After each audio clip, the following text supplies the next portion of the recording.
Canada, I got notice that they couldn't go across the line because there's something wrong with the health chart. So I called up Dr. Fitzgerald. He called the University of Toronto. He'd gone there, right? And and he'd been there. And the university called the capital of Ottawa, and all four of us was on the line at the same time. And well, all Dr. Cleve said, it turned out to be some secretary had made a mistake. Everything was all right, but he just told the University of Toronto that he had made all the tests and they're all right. They called Ottawa and assured him it was all right. And while we were talking, someone from Ottawa said, "Mr. Beardsly, your animal is on the way across the dividing line there. St. Lawrence River is one divided line, but wherever, your bull is on the way." And that was kind of a thrill to have four people, important people on the line, and how to work out.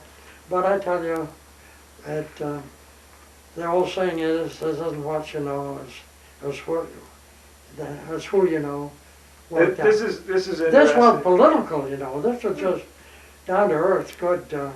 You knew the right people, and they knew the right people, and it Well, you see, out. the fact he went to the university, they took his word. Ottawa took, he took my, well, of course he was, my word didn't count, but they took his word, and Ottawa took the University of Toronto's word, and it was pretty simple. It can get. Let's tell a story about this for your grandchildren and your great-grandchildren, something that they could relate to now that you knew a long time ago. They've got a picture of some of the grandchildren up here on the wall. Great-grandchildren. Some of those, they've grown quite a bit since then. Say that again? They're quite a bit older than those pictures they, now. let's see. This is 1990, and these were taken, What? 10 years ago maybe? Yeah, I gotta get up to tell you. Excuse me. Well, one of these guys is in the University of Colorado, right up there.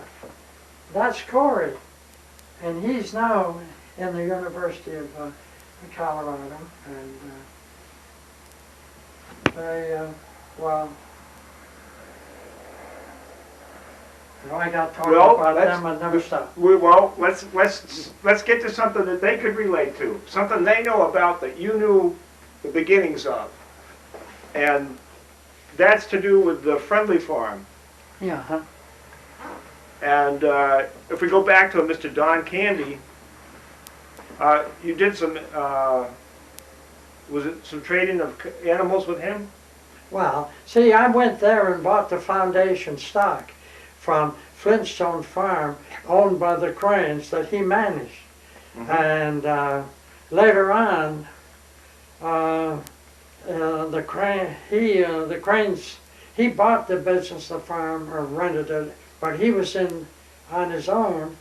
And where was this located? In Dalton, Mass, just outside of Pittsfield. And then he came to me, see, to get a herd sire, to improve or to help his herds. Because he was, when you're doing that, what he was doing was some inbreeding to get some of the same breeding that we had built on. Of course, generations, it's easy to get further away from the original than you think for. And if you start talking about great-great-grandparents, there comes a time where there's about 2 or 3% of the blood, you know.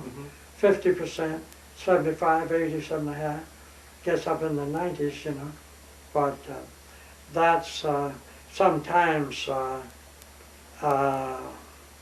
they will, like General Clay was a very important animal, even Allenby of Adara. They will talk about the blood, but it's sometimes gotten a little thin by the time they talk about it. You know. In talking about the Friendly Farm, how did Mr. Candy, Don Candy's family relate to the Friendly Well, Farm? his daughter married the Fox. The Fox family. Yeah, Let me read about this.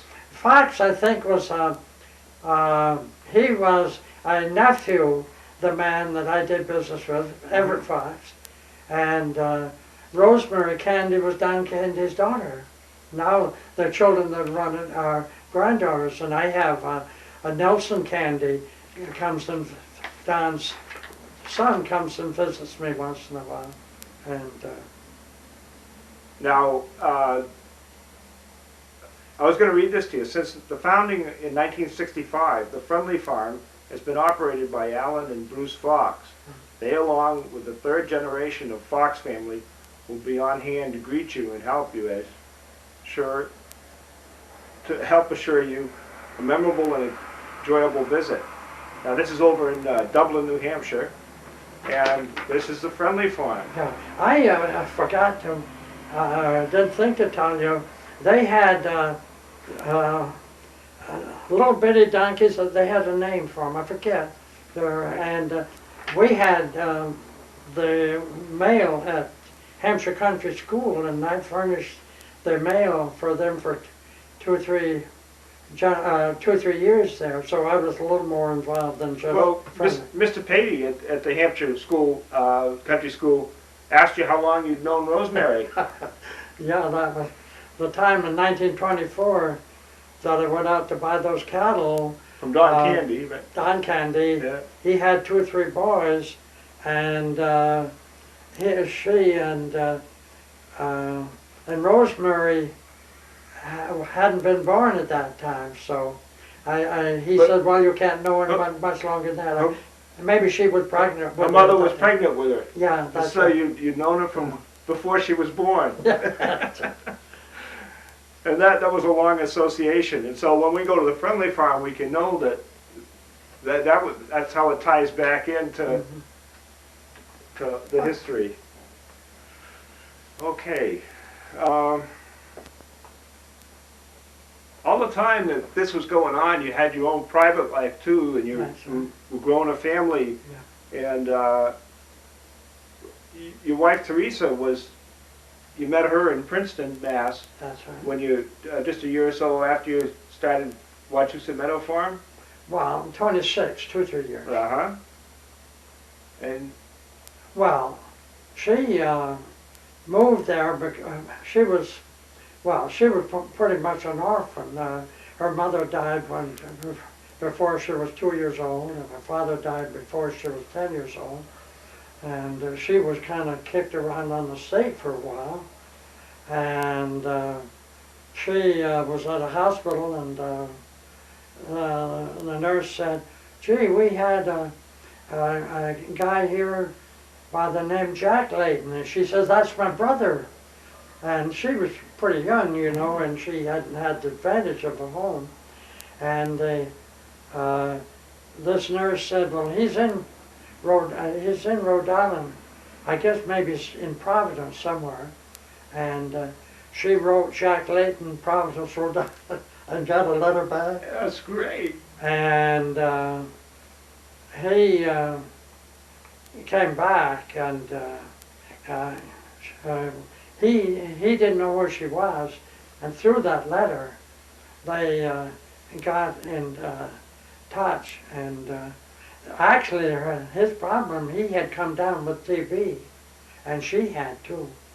And she had what they called adult TB in a minor. Well, I mean, 10 or 15, we'll say 15 years old. And he recommended a treatment. I don't know if you people know what they do, but they deflat a lung and let it rest, you know, we'll go into that. Deflate the whole lung and let it rest? One side, yeah. I've had my lungs deflated, so I know. You have, so you know It's not how'd they do it? They had tubes in through here, and they... Well, back then, they went in between her ribs with something. Mm-hmm. And anyway, she said, well, he's bragging a little about the latent stock, you know. that us Laytons were pretty tough. It wasn't a whole choice, maybe that or nothing. And she handled it real well, and from then on, everything went pretty good. So she and her brother moved into Princeton? Yes. And you met her there. That's right. And March 5th, 1926, at the age of 25, you married her. Yeah. See, she had been sick enough that the doctor in Rutland said he didn't think that she should get married, but she thought she should, and so I tell everyone that was God's gift to him. She had 3. No, he said that a girl as sick as she is shouldn't have children, but she had 3 and it kept getting better and better. And in 1927, you had Charlotte. Yes.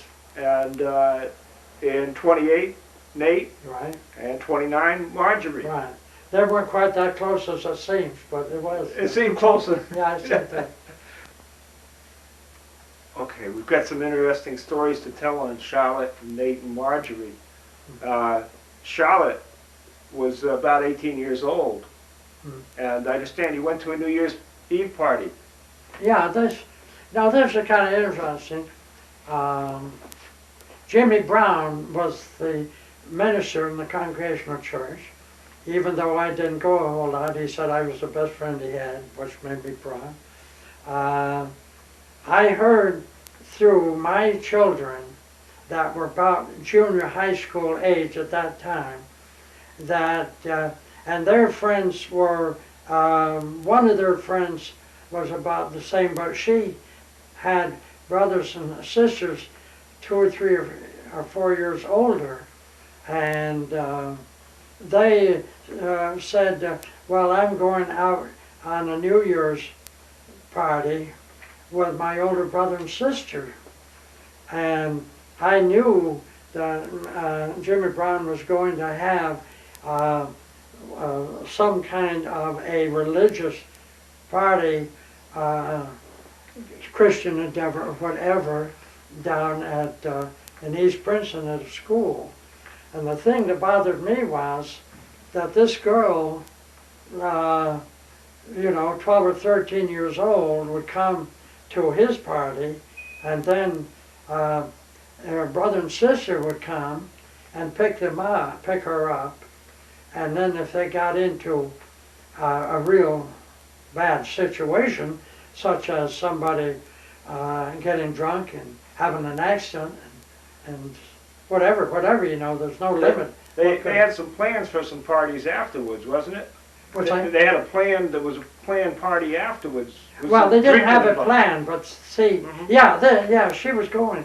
So I called up Reverend Brown and I said, I have something about your party tonight I think you should know.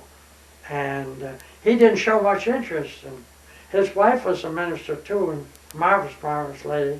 And she said, Jimmy, if Paul Beardsly, he's a busy man, if he took the time to call you up, I think it's important enough for you to find out. And it wasn't no time at all. This car come tearing down the road and come in, and he laughed, He said, I'm here because of my wife. And he said, well, I guess you're right, because he said this is terribly important. It was so important that he went around to the parents and had them sign that if one of those children left the party, from then on he was not responsible. You see, otherwise, they might, if that girl had left, they said, well, what was you doing letting her go, when she was going to sneak out anyway, and he had no control. Mm-hmm. So he was we had a pretty good friendship, but we had a little better one then. But to cap the climax, I went out, my wife and I and my sister and brother-in-law, and we went out on one of those usual New Year's Eve parties. And came home 2 or 3 o'clock in the morning, and there's Jimmy Brown's car in my yard. Well, he wasn't really the person I wanted to meet at that time. So I could go down our cellar without coming in the kitchen, and I went downstairs and split wood and put it in the furnace and slammed the door back and forth. And so there came the time when I thought probably I could make it work. Came upstairs and, how are you, Mr. Jimmy, you know. But anyway, what had turned out, that Charlotte was taken sick at the party, and he took her down to the hospital and was responsible for her and signed her in, and took the responsibility of, I think if when you have an operation, somebody has to be responsible. This was for an appendix? Appendix, had appendix. So the old saying is, you cast the bread of cotton in the water and it will return, and I don't know where you can have more trauma than 24 hours than that, you know. Now, Nate was, what do you want to tell me about Nate? Well, that sled thing, that was before. No, he went to Cushing Academy and played all 3 major sports, but baseball was his better sport, and he was there. They ran out of pitchers. He wasn't pitching, and the coach said, is there anybody around here ever done any pitching? And Nate had done a little pitching in town of Princeton, 600 kids, you know.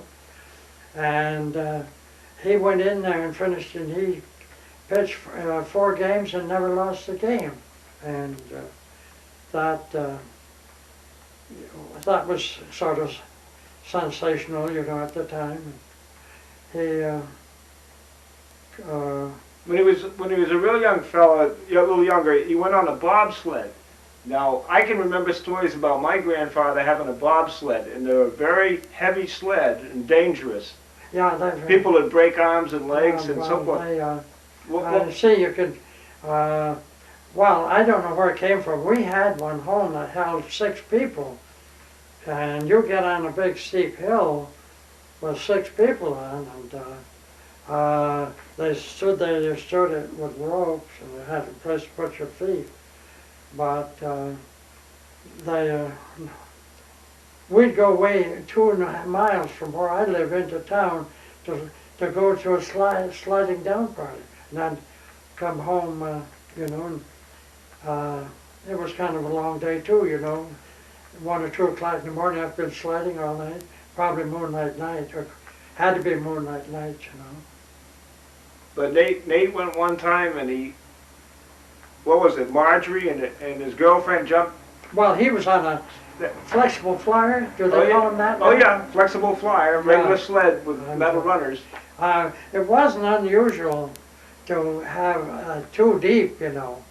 But I tell you, 3 deep was an added weight, you know, and they come down in front of our house, and they didn't make the corner, and he ran in the stone wall. Could have got killed easily, you know. The girls, that was by judgment in their part, but those kind of things happen. They happen all the time. Yeah, don't yeah, think so. Yeah. Did I? How about Margie getting hurt with a bull? Had I done? No, you hadn't told me that. Oh, I had? Oh, no. My goodness. These people that are coming to the wedding tomorrow, the Laytons, you know, mother's maiden name, that's her brother's children, were kids a bit older. Let's see, Marjorie, well, she was like 3 or 4 years old, and they came down to the barn. I don't know where Nate and Charlotte was, but she was with them. They walked down through these pens, all empty except one. And there's just one, there was a calf in there, and they were big enough, so I don't think whatever prompted him to do it, I'd never seen it before.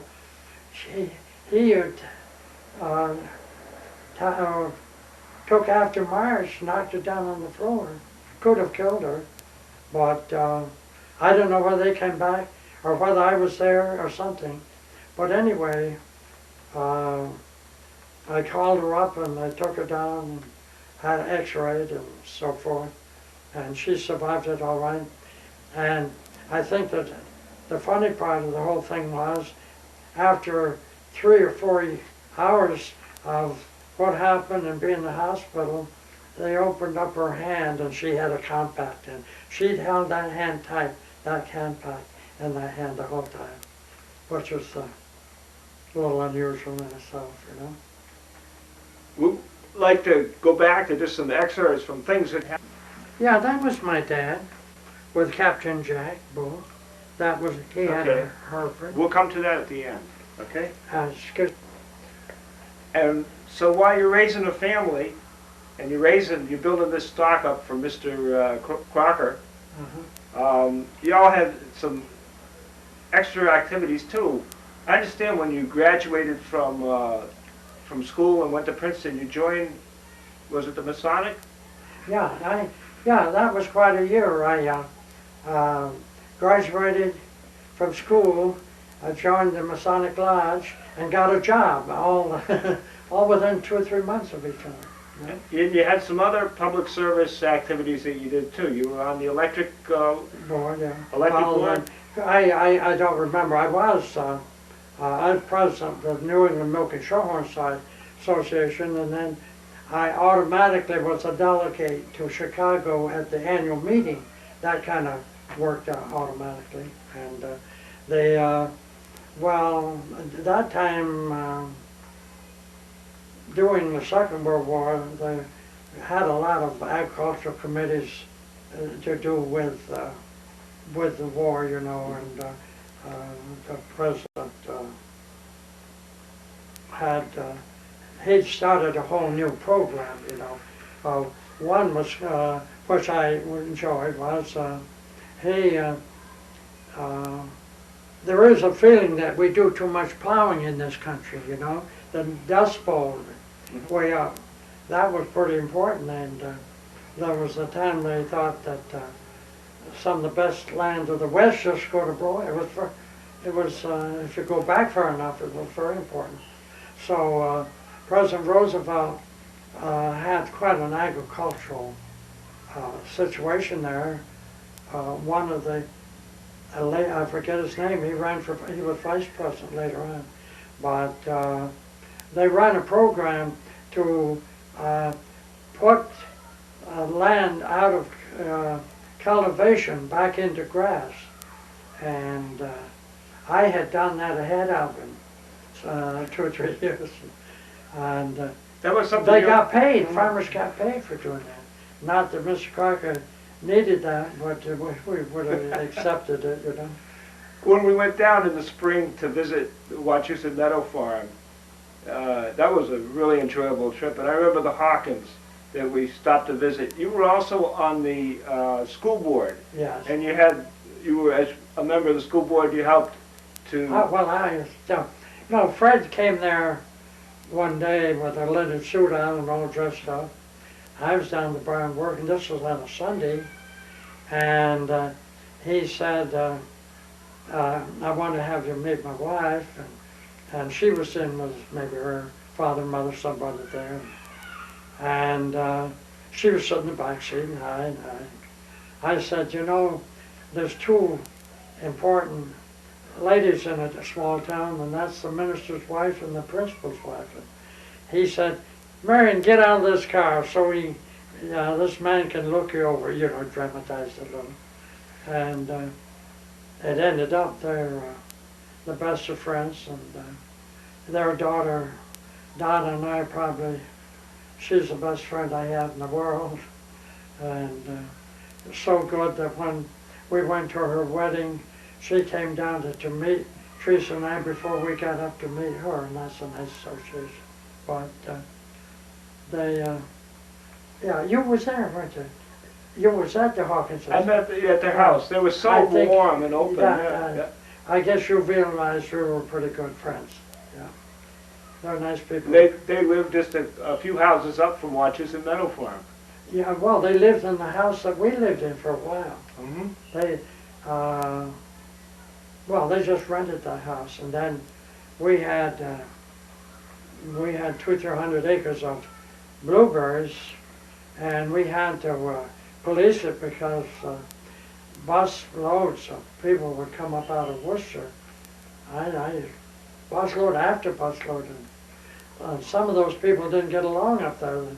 There'd be different nationalities, and they'd almost have a civil war up there, you know. And they were kind of a nuisance, and that was a story, all of quite a story. I policed it a lot too. But, I remember one time, a lady there said, I forgot how she said it, sort of, don't scold me or don't get me excited. I'm going to have a baby. Then we had I forgot what nationality, maybe an Italian lady. She used to come up there and come out there with a market basket carrying on her head, you know. Who would be the people carry things on the head the most? A lot of different places. Yeah, I guess so. Yeah. But that was a nice association. She was such a nice lady. Big family. If we go back now, 1938 for your family had some significance too, and the things that happened in 1938, you'd won all these ribbons at the Eastern States Exposition, but 1938 at the same time, the hurricane of 38 came through and wiped out a lot of Rhode Island and so forth. That's one. And I'm not sure, but that was the worst thing ever happened in this United States. You know? That hurricane passed up through the fairgrounds too. God. 3 Ferris wheels lopped right over, one right on top of the other. Yeah, we started home after show day. I'm not sure what had happened on show day. And we took a wrong road and went up and turned around. And by the time we turned around, now this is just a matter of a few seconds, the hurricane had broken down limbs right in the roadway, and we were stuck there for a little while, not a long time. But I left her, I guess, somewhere along the line. Well, who was in the car? You had the children? Our 3 children and 2 others. We had 5 kids in the car. And we couldn't call home, you know. We wanted the Thompson kids to let the Thompson know they knew it was bad down there. And we wanted to assure them it was all right, but you couldn't telegram nothing. You couldn't get anything through. And you had to sleep in the car overnight? They did, yeah. They slept in the car overnight. Yeah. You had to get back to take care of the cattle at the fairgrounds. Right, yeah. And how did you get back there? Well, I asked a cab to take me back. I was in the town of Springfield, Illinois, and he said, I can't wait on you until you get permission from the police, because a lot of people are using cabs for unnecessary purposes. The police don't want us to use a cab in this. So I said to the police, I've got 11 head of show cattle down at the fairgrounds, and they weren't sure that we was going to, the storm was ahead of us away. We'd had some, but no, what was they worrying about besides the storm was the river was going to flood, and they had a flood. Now that was in 36 it had a flood, and you go under a bridge and it'd say water level 19 feet back, and in the cattle barn we was in, I think something 12-foot water line. So anyway, we started to, I got back and we started to take them over to the Agawam, just outside Springfield, school grounds. And, that get them up on higher ground? That's right. They've considered that safe. We went across the little bridge and the water was kind of lapping up through it. And the police said, we're sure we can let you across that if the flood gets any worse. But it got a little better and they let us across. And